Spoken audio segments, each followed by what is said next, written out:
issues. In this case, the consumer group has been doing everything possible to prevent treating food with radiation that kills bacteria. But John Stossel has discovered that on this issue, the consumer group may be on the wrong side, for they seem to be basing their argument on fear instead of facts. Radiation is unnecessary, not needed. You would think from all the commotion outside the Mulberry, Florida Civic Center that the end of the world was near. Don't nuke our food! Don't nuke our food! How much pollution are we going to put into this state? How much are we going to put into this world? How much are we going to put into our mouths? What these people are upset about is not a nuclear reactor, but a food processing plant that's trying to open nearby. I'm not a young man. I'm in my 70s, and I hope to live many more years. And if this radiation ever should come out of that plant there, where am I going to be? Full of cancer? What they're worried about is this plant called VINDICATOR. Its owner wants to clean food with radioactivity. The radiation wouldn't make the food radioactive, but it would kill the molds that grow on even the most appetizing fruits and vegetables. Then they'd stay fresh longer. More important, irradiation would kill the bacteria on chicken and other meats that the Center for Disease Control says cause millions of cases of food poisoning. In fact, almost 10,000 Americans die from this every year. That's why the FDA thinks irradiation is good for America and gave its approval to the process 5 years ago. When the FDA granted its approval, a group of businessmen and farmers here in Florida said, great, let's build an irradiation plant. As a site, they picked the small town of Mulberry, just inland from Tampa. This was a good location because it's right in the middle of citrus and strawberry country. Everything was going smoothly until they started to hear from a consumer group called Food and Water Incorporated.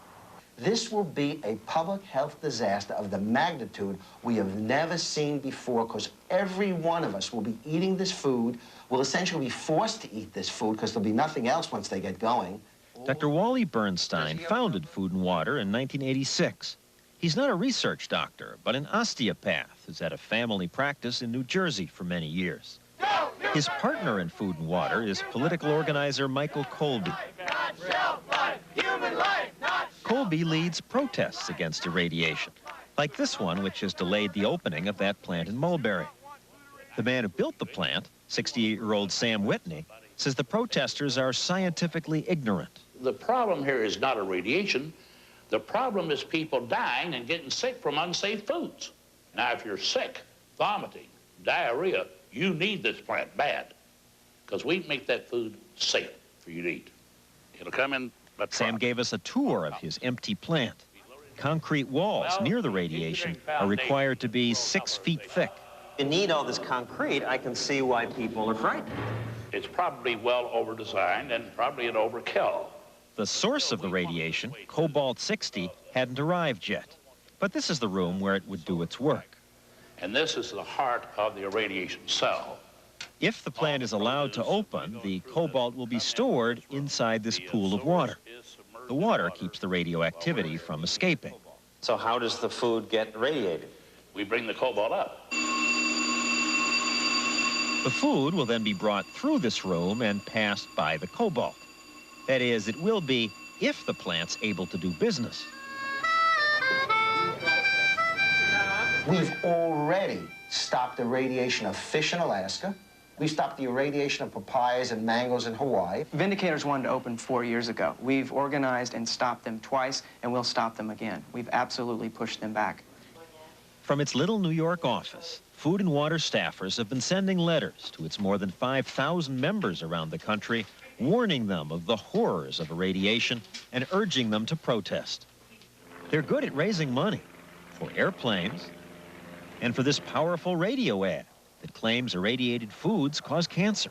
What if you found out that those fresh fruits and vegetables everyone keeps telling you to eat more of might kill you?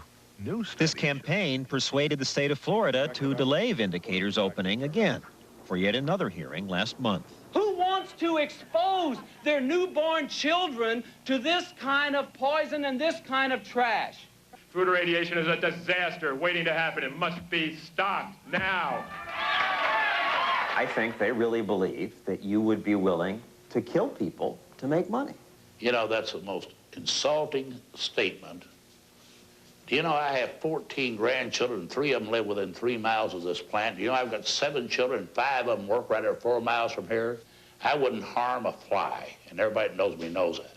But you're willing to use this unproven technology. Whoa. I believe you read there, John. It's been proven worldwide. Whitney has a point. Food irradiation is not new. It's been studied for years, not only in this country, but around the world.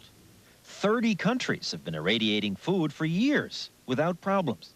In fact, irradiation is considered so safe and so useful that the World Health Organization says we should do more of it. The astronauts eat irradiated foods, and so have you, because for years, many spices have been irradiated. The cobalt used is different from uranium.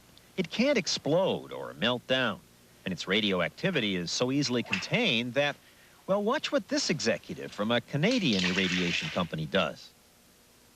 The cobalt doesn't even affect the water. Food and Water just doesn't tell people about this. Of course, given America's history of problems with radiation, for example, allowing infantrymen to watch while atomic bombs were tested, and given disasters like Chernobyl, it's not surprising that some people would fear all radiation. When we go to talk to people, we don't have to break their arms to convince them not to eat irradiated food. We just say irradiated food, and people go, what? Who wants food irradiated? You know, right off the bat, people know this is not what they want to eat. Once customers are frightened, it's easy to frighten food companies. Food and Water has its members write letters saying, we'll boycott. If you have irradiated food, we're not buying. The supermarkets got the message. They've gotten the message already. We have this whole list of major corporations that say they will not sell irradiated food or purchase it for sale. And Vindicators will go out of business. And not only Vindicators, that'll be the end of the entire radiation industry. Which would be a good thing if Food and Water were right. But what we found when we showed their data to other scientists, renowned independent scientists, is that they said Food and Water isn't right. It's not that they just make things up. It's that they play loose with the facts. They take a grain of truth and then twist it to support their point. For example, the FDA approved irradiation only after looking at hundreds of studies. But Food and Water tells people the FDA looked at just 5. 5 studies after $80 million and 30 to 40 years, they still can't prove safety. They only had 5 studies that they said were scientifically valid. It's an absolutely false statement to say that FDA has made a judgment on the safety of irradiated food on 5 studies. That is not true. We have never said that.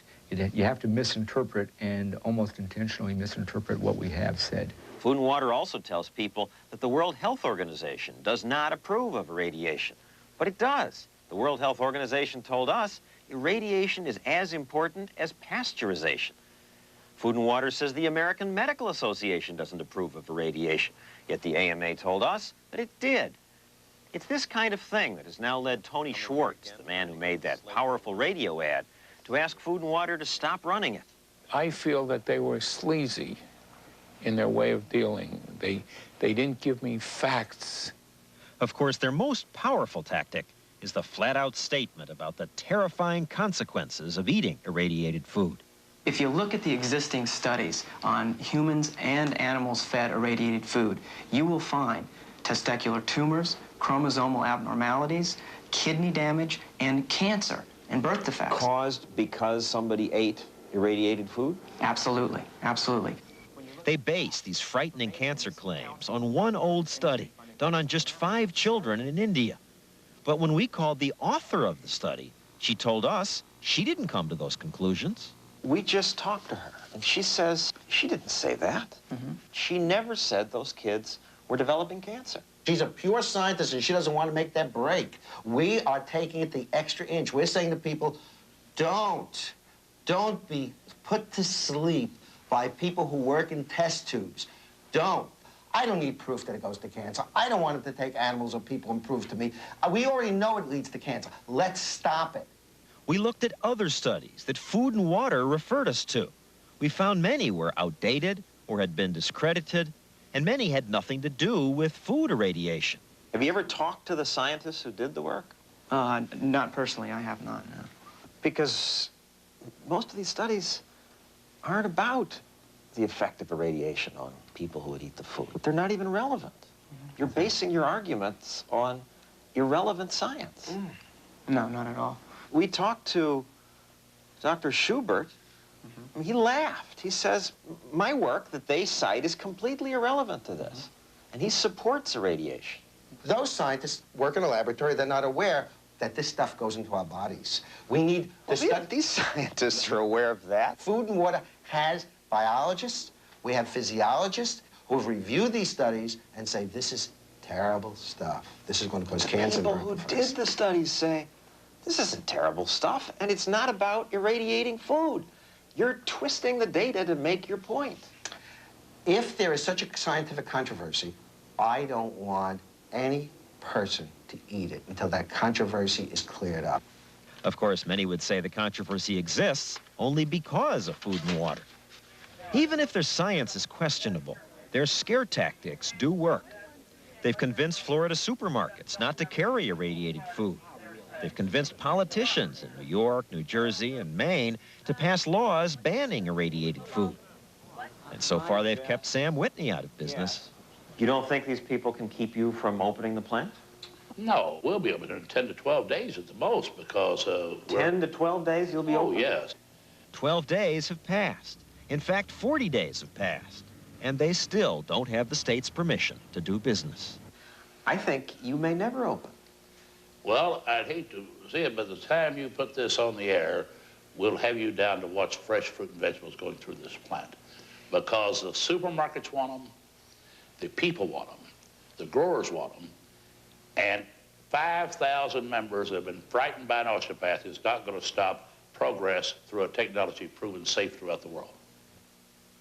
Though so far he has still been stopped. He does now have permission to ship in his cobalt, but he does not have permission to open. It's amazing. John, do the opponents believe that irradiated food is itself radioactive then?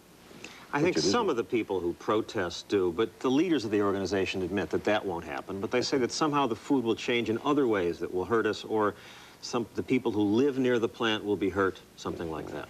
Now, you wouldn't have any reservations about eating irradiated food, which I wouldn't. No, from what I know from the research, I would now prefer it because it kills the bacteria, which kills 200 people a week. I mean, radiation is scary, but there are good things that can be done with it, and maybe we hurt ourselves by not allowing them in. Interesting. Thank you, John.